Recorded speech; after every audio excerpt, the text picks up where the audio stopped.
topics and opinions expressed in the following show are solely those of the hosts and their guests and not those of W4CY Radio, its employees, or affiliates. We make no recommendations or endorsements for radio show programs, services, or products mentioned on air or on our web. No liability, explicit or implied, shall be extended to W4CY Radio or its employees or affiliates. Any questions or comments should be directed to those show hosts. Thank you for choosing W4CY Radio.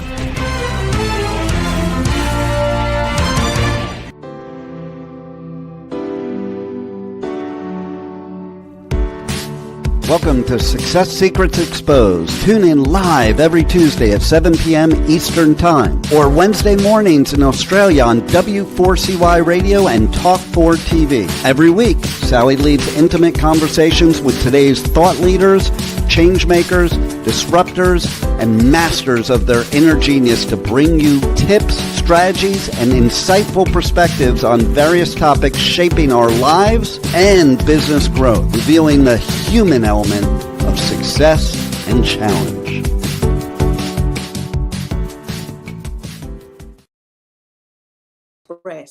How to build a thriving coaching business that actually works. And today we're joined by two great guests, Deb King and Gabby Button, who are co-founders of the Coaching Training Campus, a global, results-driven community empowering coaches to thrive. With over 5 decades of combined experience in leadership, coaching, adult learning, and business growth, Deb and Gabby specialize in helping coaches transform their wisdom into high-impact offers, attracting aligned clients, and building businesses that deliver real results. Now, their unique approach is grounded in research, strategy, and soul, equipping coaches to stand out, grow substantially, and lead in a rapidly evolving world. Please help me welcome Gabby and Deb. Welcome. Thank you so much, Sally. So good to be here. Yeah, great to be here, Sally. You're very, very welcome. I'm super excited to be sharing you with the community and talking about this topic, particularly after I joined one of your webinars not that long ago and was blown away by the structure, the storytelling, and the way in which I, for myself, having worked with so many coaches and been in the coaching, having had a coaching practice myself, sort of going, oh my God, I wish I had that back then.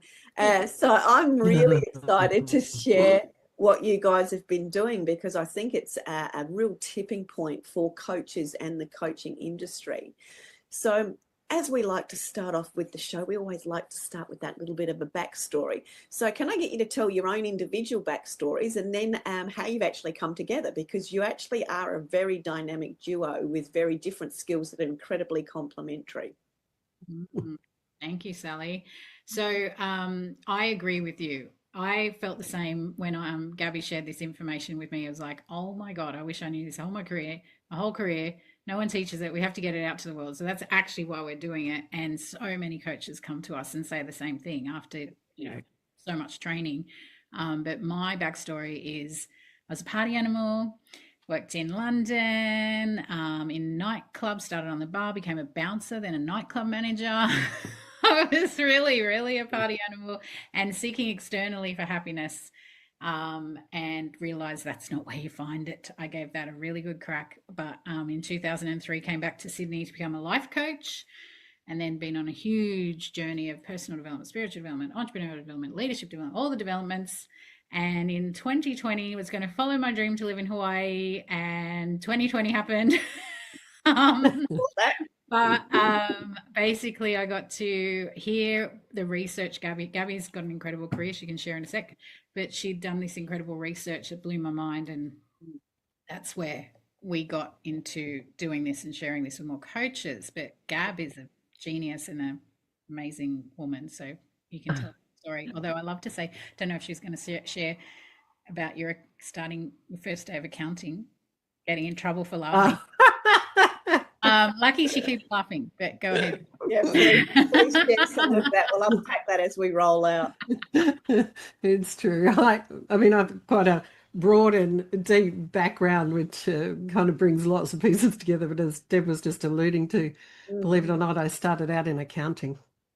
So, and on my first day, I did get in trouble for laughing, and was told that really there was no place for that. Oh, God.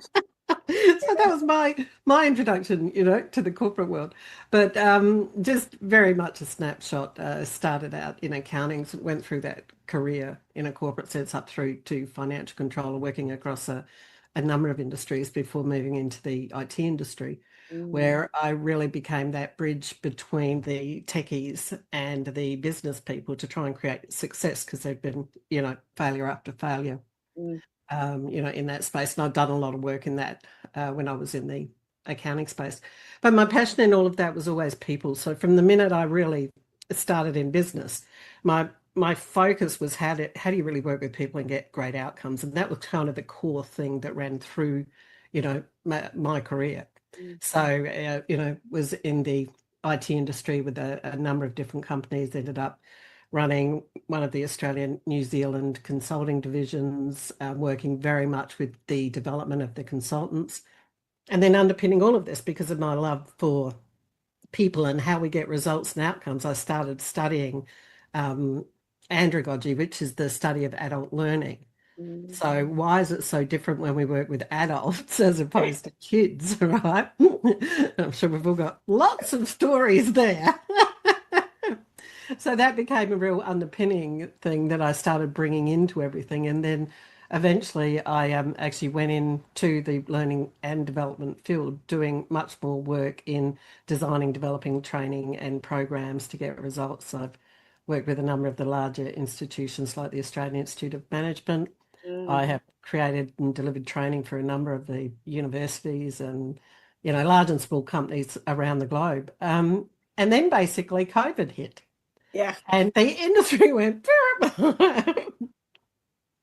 and changed overnight. And it really was a change of lending my skills to people who needed it at that time, to get online, to develop training, to change the way they coached, working with businesses as to what they do. And as Deb said, at that point, that was actually where we met. And it also seeded the Coach Training Campus, Yeah. where part of what went into that was that in the IT, when I was working in IT, we did a very lot of research into coaching to ask the question, why are so many coaches struggling, and is there something systemic that Mm, could be done to help them out? mm. So, we did this massive deep dive into the coaching world, um, with a view to helping these wonderful people who have great knowledge wanting to achieve greater success. So Yeah. all of that really has come together as part of what's got into the Coach Training Campus. Yeah, fantastic. So I'm dying to know. So we've got a party animal, and we've got laughs too much, and I love that. That's then it stayed. My God, you actually stayed too after being told there was no place for that. Well done, you. And then you've crafted your career from that. How and where did you two meet?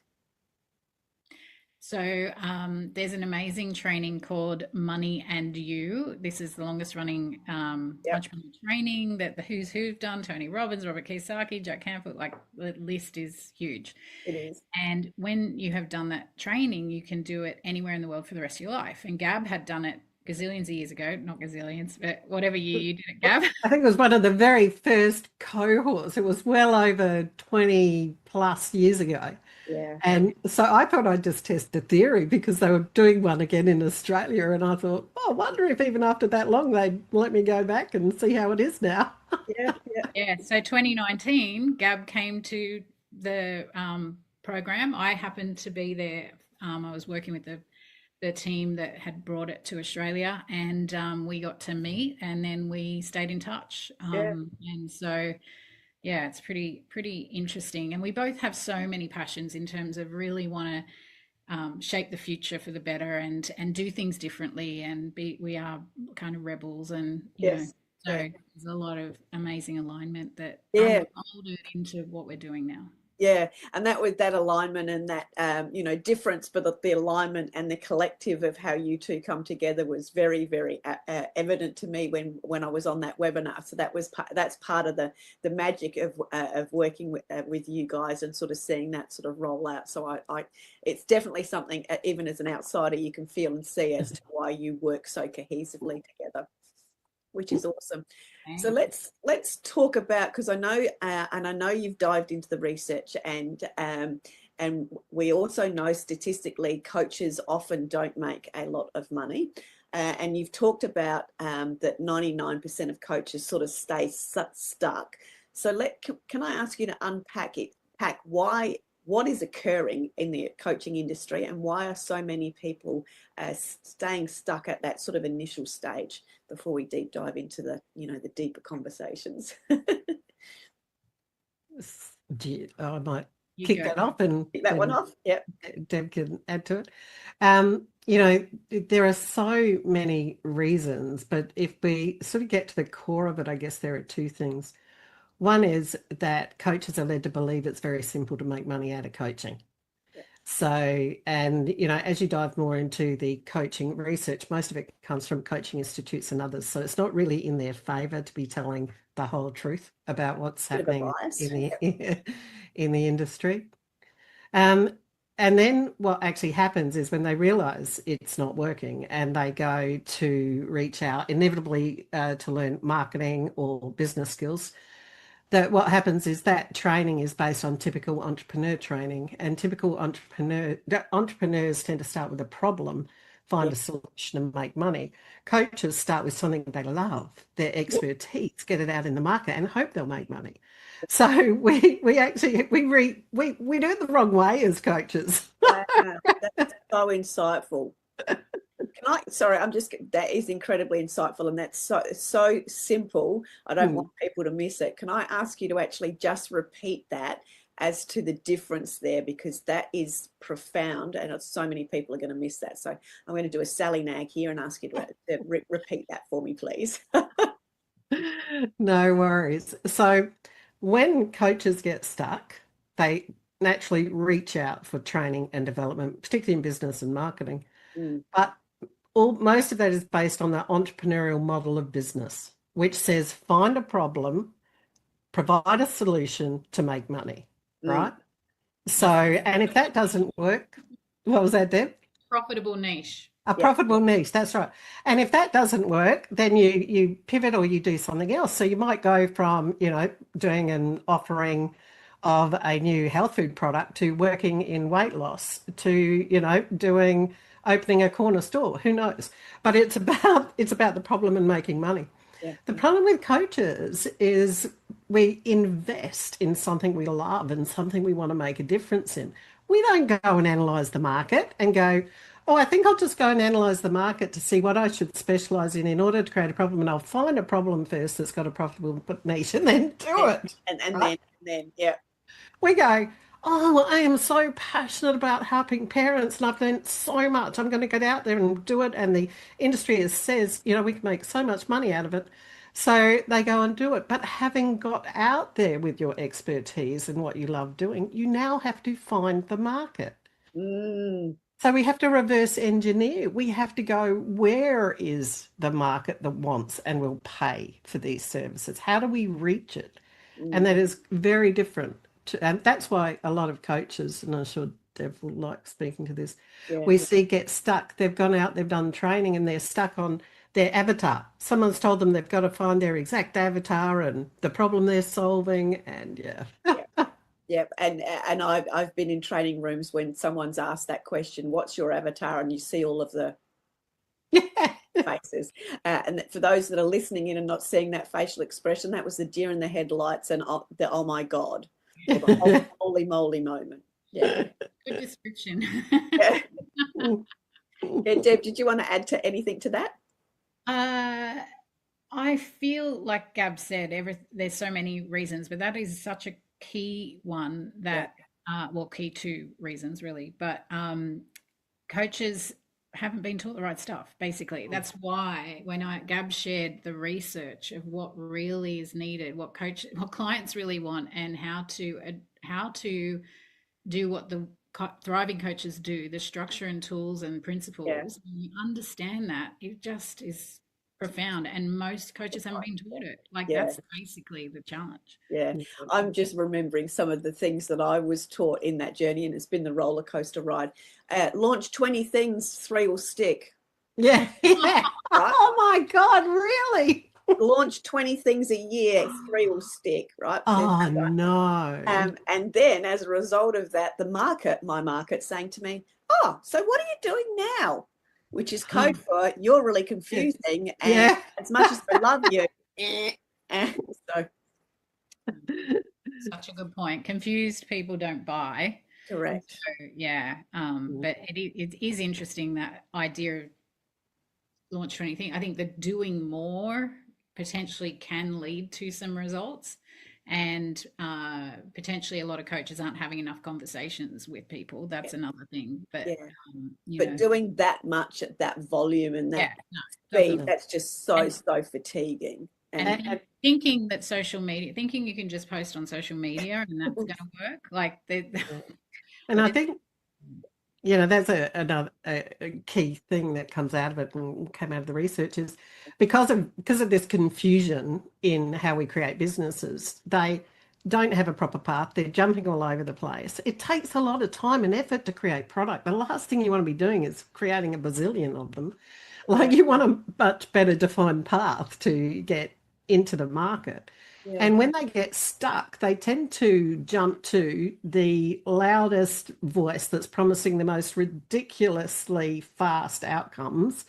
You know, get 50 clients in the next 7 days, you know, do $10,000 a month, you know, within the next few weeks, whatever the case is. And they dive into these, what we call silver bullet, excuse me, you know, silver bullet offerings.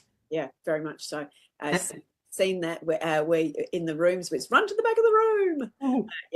Deb, or the other thing is they reach out to try and do another certification. They think they're not enough. They need another modality, another certification, and that's going to be the answer. That's what they need. When actually, so many of our clients have got an arm's long list of qualifications and certifications and trainings, and they're amazing. And it's like really just knowing how to create the right structure to get results. It's very powerful when you understand it. It's really quite amazing.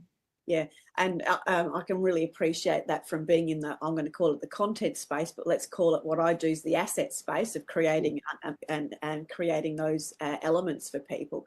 So let's talk about the importance of that. I'm going to call it the signature model, and that clear structure that somebody needs to have to make them easy to understand and therefore inevitable to buy as it relates to their passion. I know this taps into the research, and Deb, you're just about elevating, so I'll let you kick off that one. I was thinking it was good for Gab to start that off, but in terms of I was just smiling, going yes. Get myself in trouble for smiling now. No, signature model is the key product that came. So Gab spoke with hundreds of coaches, hundreds of clients, worked out what the top 1% who are thriving in business do different to everyone else. It wasn't obvious. She really deep dived into working this out. And it was quite an interesting story. But anyway, we'll dive into it in a minute. Again, because she's a rebel, thankfully, that's what probably helped. But one of the things is that coaches need, when they first start, need to have one-on-one sessions, right? But as soon as they can, the signature model, the signature program is the key product they must have. Too many try to jump to group coaching too quick and all that kind of stuff. But the high value package is what we teach, with the right structure and tools, which is a very flexible product which allows you to work with multiple different types of clients. It allows you to charge much higher prices, work one-on-one, and really get results. And it's so powerful for your business. And then as you work with more people, then you have more insight into how to market other leverage products of group things and stuff like that. Which is where you get your scale, and you scale both that way and that way. Yeah, but that first high value package is and the way we teach it with the principles, everything that's learnt in that process and that created, because we help coaches create their own visual model, which is a measuring tool and tracking their clients' results. Everything that happens in that process can be used in everything else they do, whether they want to group training, retreats, anything. Yeah. Yeah, that was something that I really gleaned from when I was on that webinar with you guys, was the possibilities that's created from that very impactful yet very simple structure of the way in which you do things. It just has so much leverage and creates so much confidence, because I'm going to use the word blueprint because it's the only thing I can think of, but it's so robust but flexible and expansive was what I got when I was listening to that webinar for you guys. So Gabby, I'd love to know some of the details as it relates to the research that you did that enabled you to find and craft this structure that you've now got in this. So the base of it was diving into the question of why are so many coaches struggling? What does it take to create success? And the purpose of it was actually to see if there is something systemic. Yeah. So is there something repeatable? Is there something we're not seeing that the ones who are creating success are doing that those who aren't doing? And of course, there are a lot more who aren't than are. So in order to do that, it took a lot of talking to coaches, but not just coaches, talking to clients, current clients, past clients, and potential clients. Because obviously, if clients aren't buying or aren't renewing, that too is an issue. And the other thing, and I'm sure you're aware of it, is there is kind of a lot of talk about the coaching industry as being, not having a lot of credibility, a lot of people calling themselves coaches, and a lot of churn and burn out there in that industry because of, all the sort of hype marketing that goes on. So it was interesting finding out about the image of coaching and the word coaching as well. So, but the idea was to really dive in and see what that was about. Now, the focus of it when we were talking about success was financial success, being creating the money that you want to, live the life that you want, and creating results with clients. So we didn't want to look at the churn and burn models, right? We really wanted to look at those that were creating success for their clients as well as themselves. Yeah. So in doing that, obviously it took lots and lots of discussions and unpacking and looking at what they were doing. And initially we actually couldn't see any difference. It was like, yep, everyone's doing the same thing. But when we eventually dived deeper, we started to see that there was actually a path that these successful coaches followed that the others didn't. Now, a lot of them didn't get the path first go. Yeah. Right. So the reason we didn't see it is because there was like a lot of jumping around. Yeah. But when we then spent enough time digging down, we started to see the repeated patterns, right? Because these coaches would look back and the light bulb would go off that, oh my God, that was the thing that took me from there to there. That was the thing. And then once we got that and started talking to more coaches, we saw that repeat over and over again. Yeah. So that was basically how we ended up with the model we did. But the really interesting thing about that was these coaches who were very successful in their own right, when we were able to point out the path they followed, all of a sudden they got even more successful because they now had the formula, if you like, in order to keep going. So it was, really interesting.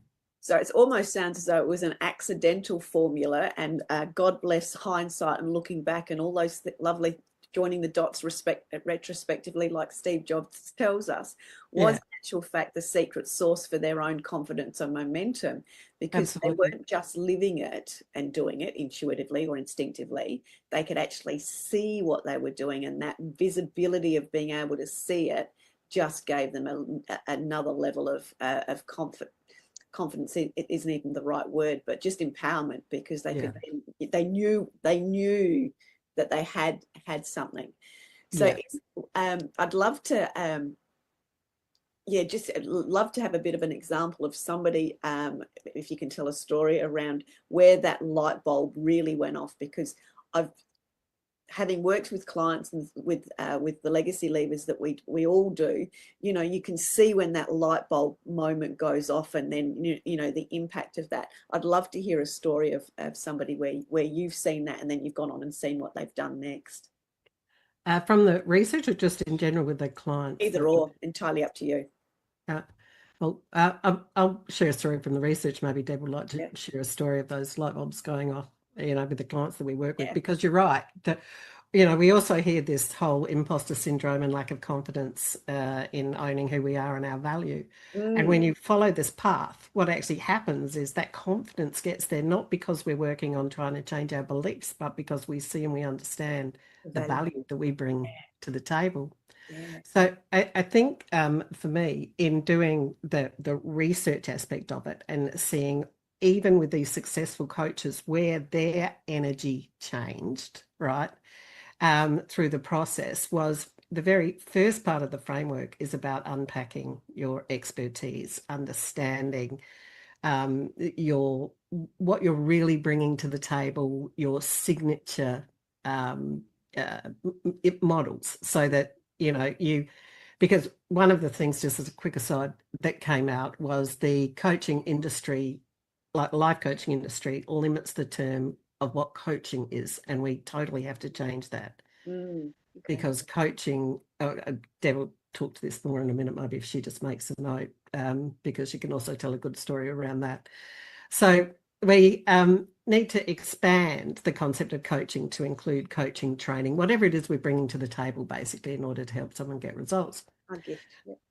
So pretty much for most of these ones that we're doing the research with, when we started unpacking it and they realized that light bulb moment of, my God, the biggest pivot, the biggest change in who I was and how I presented to the market was when I realized I have a body of knowledge, a body of wisdom to bring to the table that actually gets results, and realize that's why I'm here. Not because I can know how to have a coaching conversation or I can do this. You know, I have this incredible lived experience, this wisdom, this expertise that I want to make an impact on the world with, and I need to own that and get that out there powerfully. So a lot of these coaches who hadn't quite maybe even gone to the point of, you know, unpacking it as much as they could, realized by circling back now and doing another level up of that, it could really, really impact where they were going. And you could just see the change in energy. I can feel the description, and the word that comes up for me, it's enlightening their soul.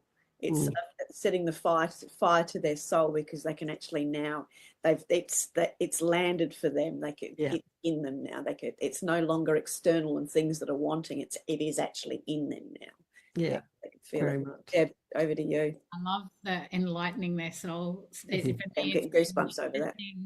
And witnessing their confidence become total embodied confidence and real certainty, and it's absolutely gorgeous to witness. And this is for any modality. We've worked with coaches, more traditional HR, financial, leadership coaches, to life coaches, health coaches, naturopaths, therapists, any type of modality, down to to spiritual, more woo-woo, sound healers, animal communicators. So the full spectrum of styles of coaching. And as Gabby said, our definition of a coach is very broad, because that's what the top coaches have. And it's thinking like a traditional horse-drawn coach would take a very important person from where they are to where they want to be in greater comfort. And so as a coach, we wear whatever hat we can to help them along that journey in greater comfort. Not that it's always comfortable, but it's more comfortable than by yourself, right? So for me, I was life coach trained initially. I've done many different trainings and modalities and mentors and amazing stuff in my career, but the life coach training did limit me massively in terms of thinking I'm not meant to bring myself into the space. I didn't even really think I had wisdom until I worked with Gab, because I basically thought I learned it from all my other mentors, trainers, all the things I'd done. It wasn't it was Gab that made me realize actually we integrate in our own unique way all our experiences and trainings, and it becomes our own wisdom. Yes. So I feel that many coaches, especially coaches who have a lot of wisdom, um, they're not necessarily actually owning it fully and realizing how much value they're bringing until they go through a process like this to Yeah. unpack it and really create their first visual model, which is also a Yeah. measurement tool that really gets results, because it's really what clients are buying are results. They're not buying coaching. So it's essential to have the tracking tools and measuring tools to do that. And yeah, we've witnessed it from all those different types of coaches being able to raise their prices. One amazing health coach who she's absolutely profound. I think it would be like having Dr. Joe Dispenza come to your house. Like she gets such great results, and it's typically attracting people who've got a health challenge. They've tried all the different medical paths, not had success. They come to her and she helps them shift it. Like it's profound work, and she was only charging $111 per session. Yeah. We helped her design a package, and she sold it for $22,000. Yeah. She is incredible at what she does, and her client had money to pay that. Yes. Yes. But that's what's possible because she was able to expand into that. She was very resistant to structure, as many of us who are intuitive and creative are. But every coach has realised that accountant. I like structure. Yeah. Some people think structure is sexy. However, some of us need to learn that.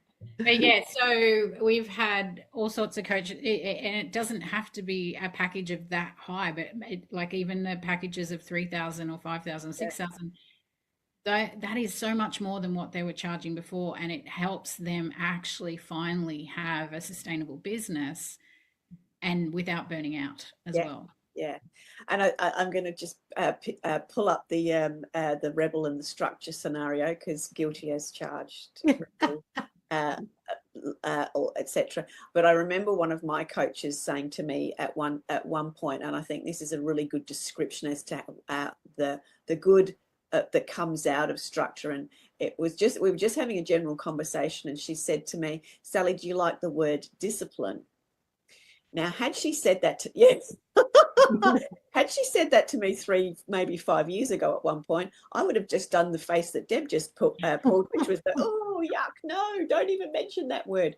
But more from a fear perspective in my scenario, it was like, no, don't do that to me. I can't be contained.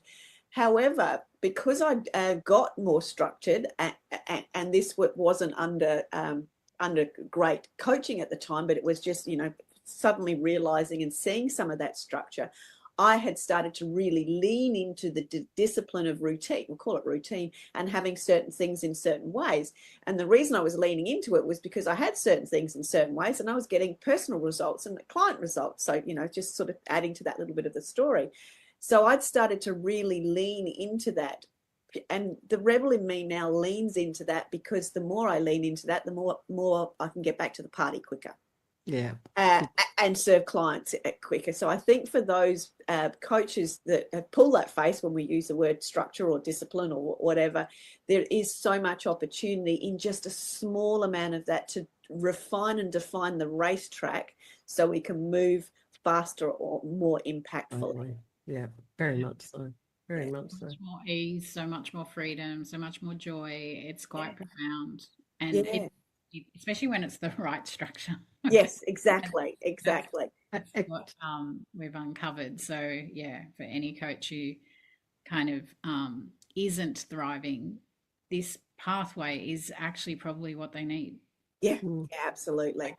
Fight everything else, and then Yeah, especially if they're passion driven. So so I'm probably more of that entrepreneurial thing, because I've seen problems and I've adapted and market. So I when you talked about the entrepreneur learning versus the heartfelt learning, I could see where I was, and I could see where clients I've worked with was. So that distinction was profound, which is why I asked you to repeat it.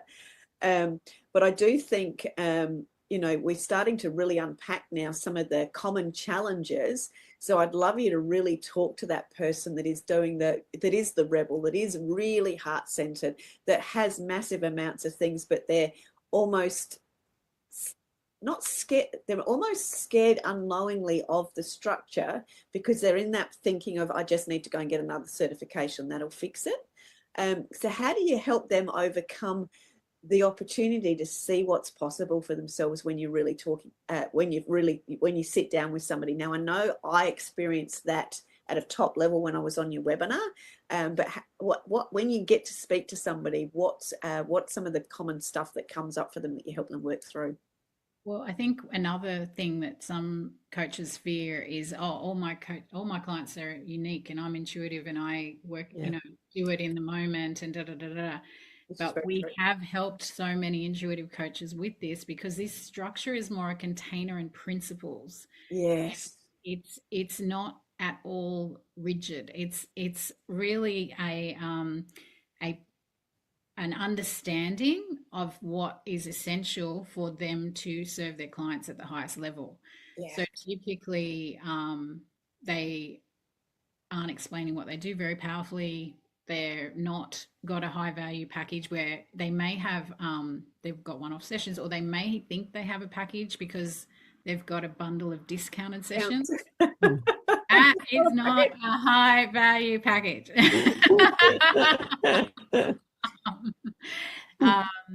And they're probably feeling invisible online, despite, being amazing what they do, and probably posting consistently all the time, and all the things that a lot of coaches are doing. There's a lot of challenges, and in terms of supporting them, different coaches work at different paces, right? And so many of them have spent so much money on other courses and not got results, and they feel burnt, and so they're so petrified to invest more money with us at first. Then definitely one of the biggest. They're saying, "Oh my gosh, I wish I did this years ago." Yeah.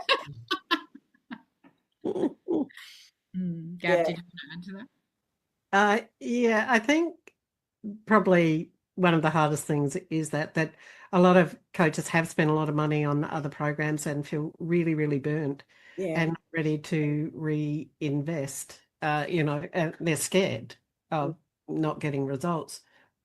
And that ability, I guess, to start seeing that when the biggest problem is we don't have a path to follow. Yeah. If we continue kind of being chaotic and running around, so you can't scale chaos. Where if you scale chaos, you're going to get more chaos. So we need to. Done that. Yep.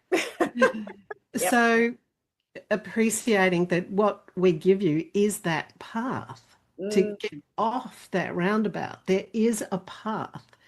And as we start looking at each of these key elements on this path to see where you're at and helping you get that, you are building the foundation. And like anything, that foundation is built a bit like a hockey stick. It might feel a little slow at start, but once you get those things in place, it starts happening quicker and quicker. And it's at that point, as you get further down, you can maybe jump out and do some of these other programs that are promising these great things, but you will have everything you need in place to make sure you get value out of what you're doing. Yeah. So, I think it's appreciating that a big part of the problem is we don't have a path to follow. Or we're following that path that someone's laid for us as a traditional entrepreneur, and we're going around in circles. It's not working for us. That I think is that real distinction, because I can really hear in your words and energy, but also when I experienced it when I came along to one of the webinars, was that you're actually helping them create their path. You're using the phrase your path, and yes, it's a framework, but it's your path of the framework. I'm getting goosebumps again. That's the point of difference. It is that that you're helping people find their path in a structured format, that through all of your learnings, you're not creating a path they must follow, which becomes like follow the guru at the front of the room, even though they're a different personality and they've got a different model.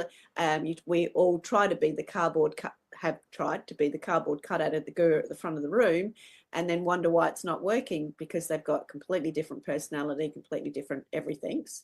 And, that's it. We're just following aimlessly. Whereas when we understand what our path is and where our inner genius is, you can then be decisive and cherry pick what's going to work for you, because you know yourself and what you're doing so well.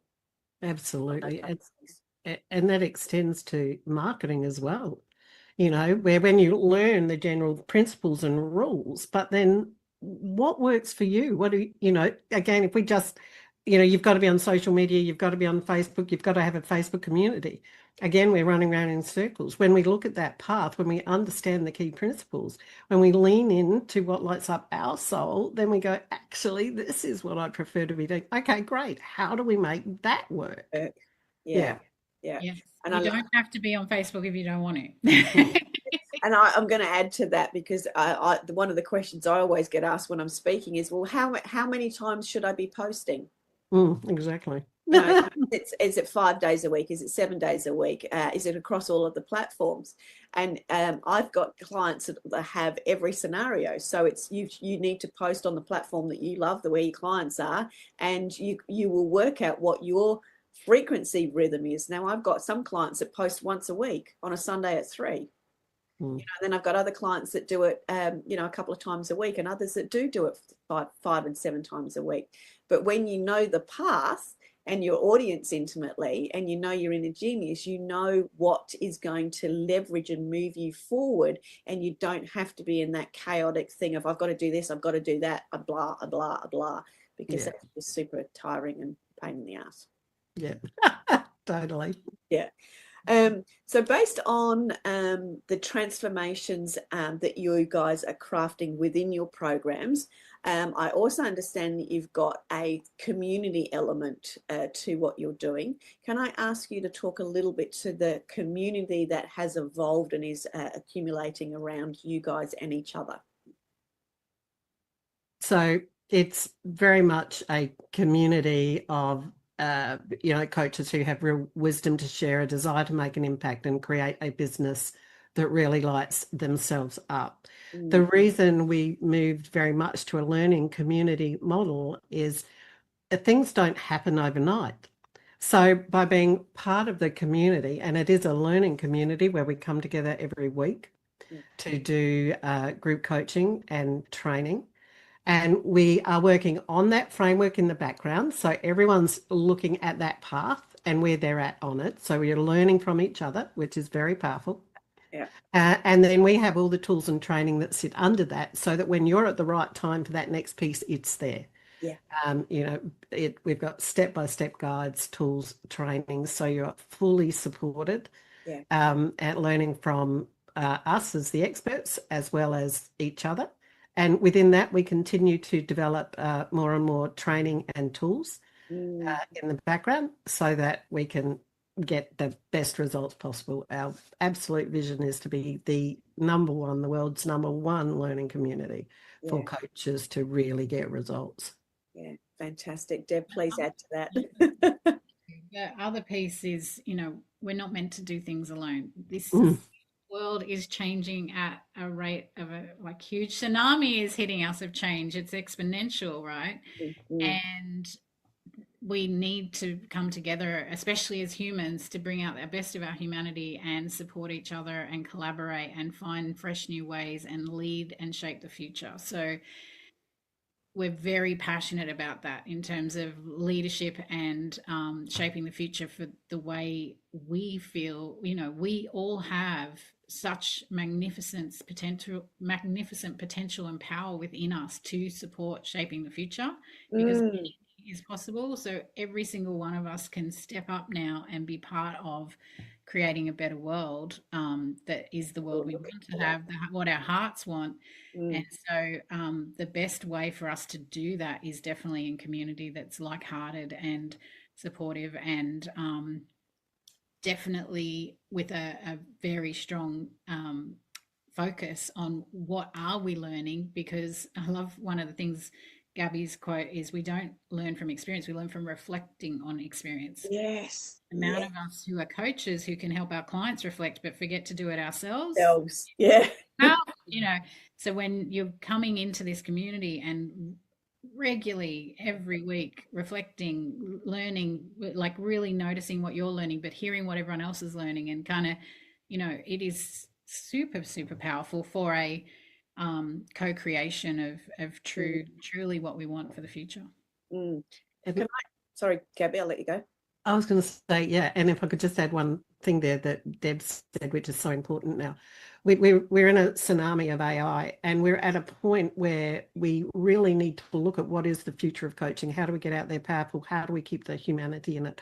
Yeah. What does that mean? And, stop listening to what we're being told. And as a community, come together and evolve coaching to its next evolution, which is even more powerful, where we can certainly leverage AI, but the power of the human being is at the forefront. And I think that's a really exciting time at the moment to be working on in community. Yeah, and an exciting time for coaching and that collective nature of coaching communities and coaching groups, etc.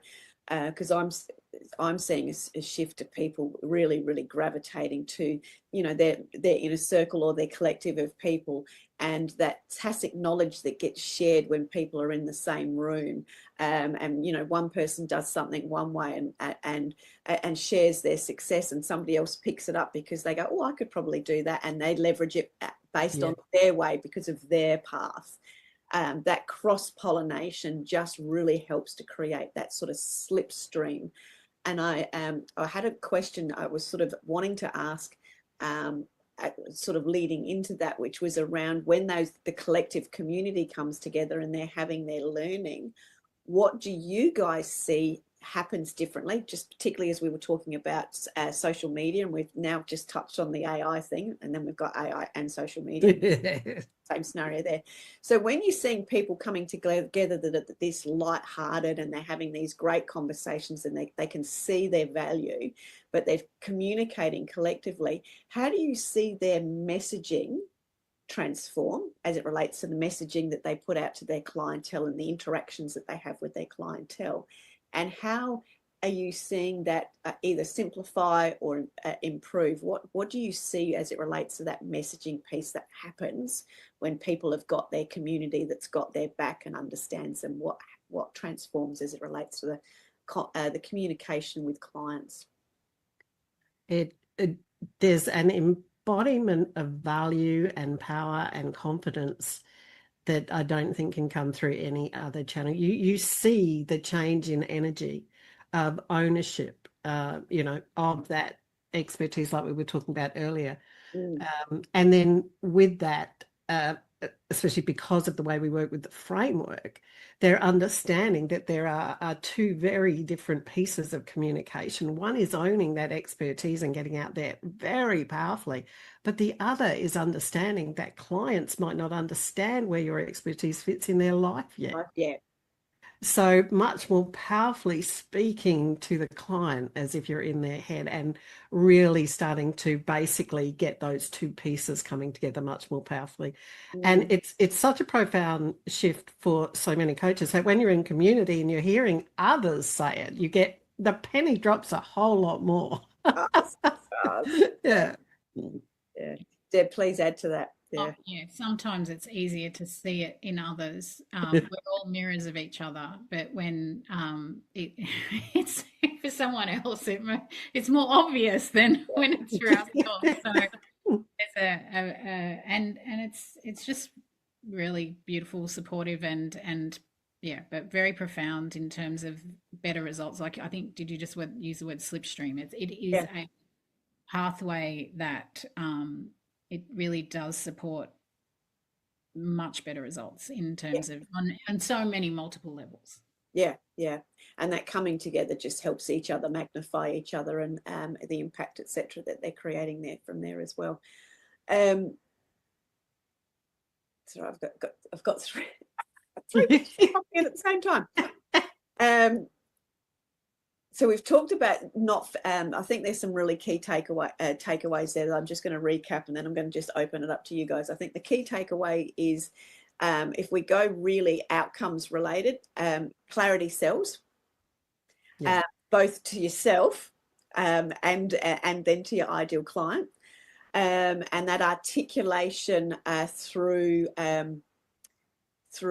joining the dots and retrospective, and having those fresh eyes, and the feedback, the interactive feedback helps with that as well, and that the crux of having a great framework that becomes your pathway that you can adapt and mold if you're a rebel, to suit you, which is exactly what a great structured framework enables you to do, and having that the roadmap and the conversations around a collective roadmap or pathway really helps to bring out the community kindredship, as well as the mentorship of everybody. So everybody is elevating through a different range of experiences that they're having, as it relates to them as a business owner, but them as a coach, and them as a coach listening to other coaches and gaining more knowledge of what they can bring back to their path. So there's so many opportunities of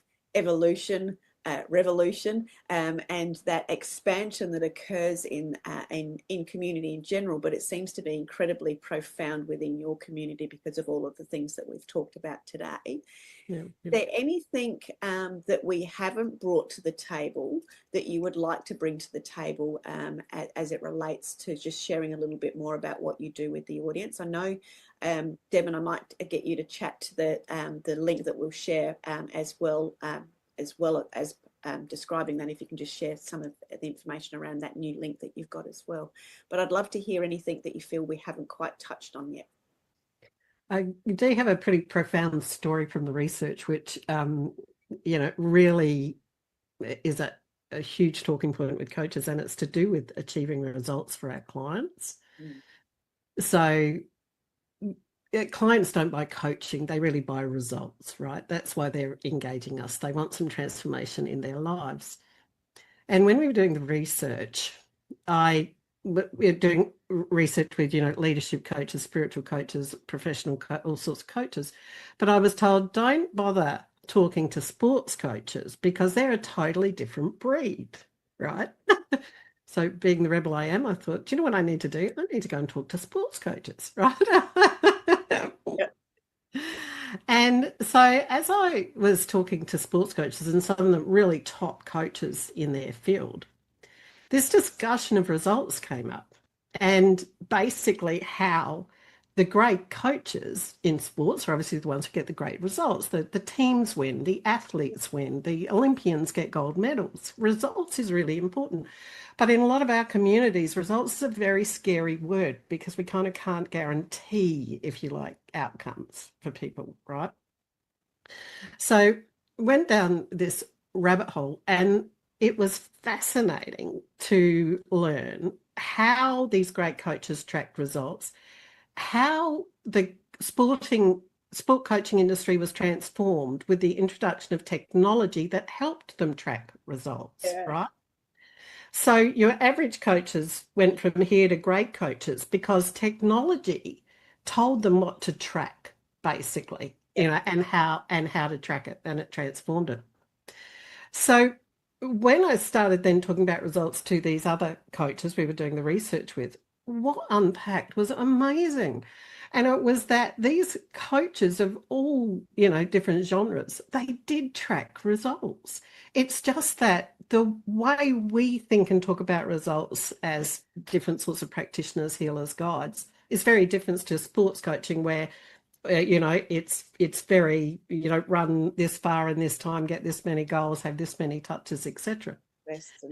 And what unpacked was that there was a language around goals and results with these top coaches that was very different to what we're taught, because we're taught SMART goals. We're taught, these have to detailed tick off things. So what actually transpired was this incredible way to look at goals and results, so that we can always be taking a client forward, and we're not stuck in the language of SMART goals and basically when I refer to SMART goals now, I say they really reinforce a negative because they're always about what we haven't done. Done yet. Yeah. Yeah. And one of the key things that, came out of all of this research is that what clients want more than anything is to see and feel progress. And that is motivational. That's what we want. So how do we develop tools and techniques to track results and progress? How do we get confident about talking about results? Because when I was speaking with clients, that was one of their big issues was coaches would say in response to the answer of, well, what are we going to do? How am I going to get results? The coach would say, well, it's all up to you. You've got to put in the effort, as if to say, well, I'm not doing anything and I'm too scared to track anything. Yeah. So when we learn how to track results differently, how to talk about them differently, how to reflect back to a client their progress, no matter how stuck or even if they're going backwards, we're creating very, very powerful transformational environments for our clients. So that point of talking to results is something that we bring in very powerfully into that framework.